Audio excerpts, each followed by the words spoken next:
you need to do what you need to do in order to get what belongs to you.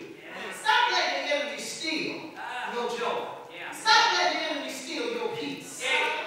Stop letting the enemy lie to you and tell you will always be broke, busted, and disgusted. That didn't come from God. The God who loves you, the God who gave his life for you, the God who says, in me, you have victory. But where is it found? It's found in him. So if we bound up in our minds and our souls, if we haven't allowed the word of God to dwell richly in our minds, because see, the problem is not in our recreated spirit, it's sealed. It's sealed. It cannot be contaminated. Do you understand what I'm saying? When you got saved, when the Spirit of God came to live inside of you, he sealed you. That's the new you. That's your real identity. And the real you cannot sin because you are sealed. Guess where the sin takes place? In the mind. When you think thoughts that's against what the Word of God says. And not only when you think of it, but when you start allowing yourself to obey it. Jesus paid the price for you to have the mind of Christ. You have the mind of Christ. So what is the mind of Christ thinking about? Everything that pleases God. Everything in the mind of Christ is honoring, obeying, bowing down, doing exactly what God said. And guess what? That's your responsibility. To get your mind renewed so you can keep your stuff. Because if you don't, the enemy will come and get your stuff. He's going to lie again. He's going to lie to you and you're going to buy into that lie. He's going to tell you you can't. And what did God say? You can do all things, but it's through Christ. Because he's the one that strengthens you. And what is that? God's grace. It's God's ability. It's God's ability. You don't have the ability on your own to fight the enemy. But God's grace. If Paul needed God's grace, what about you? When Paul was attacked and buffeted and everything, and he went to the Lord, he said, I sought the Lord 3 times, and what did God tell him? He said, my grace is sufficient. Well, what was he telling them? My ability. God's ability is enough. You know, because our God is great. Our God is all powerful. Our God is all knowing. But until we accept that truth and we looking somewhere else, then we're going to be tricked. We're going to be tricked into thinking that it's something greater than our God. If you allow the problem to be greater than your God, then you really do have a problem. Now I'm going to say that again. Because the church seems to have so many problems that seem to be unsurmountable. You know, there's no answer to these problems. Yes, it is. But it's found in Jesus.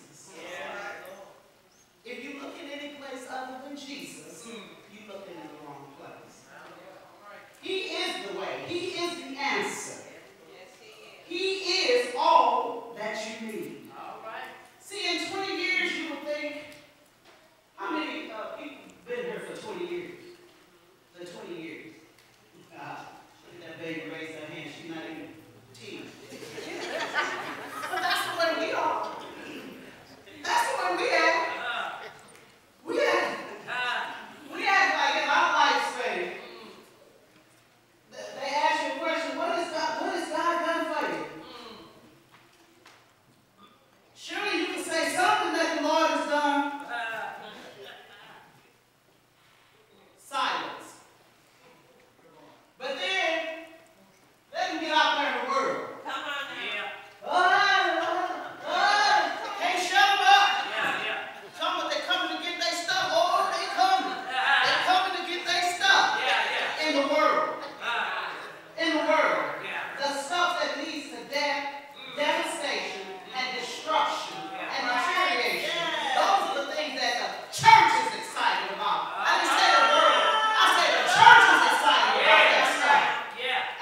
That's good news. With loving kindness have I drawn you. He didn't say with judgment. He didn't say with condemnation. He didn't say with shame. He said with loving kindness have I drawn you. He said because I realize that in and of yourself you are not able. That's why I made my grace available to you.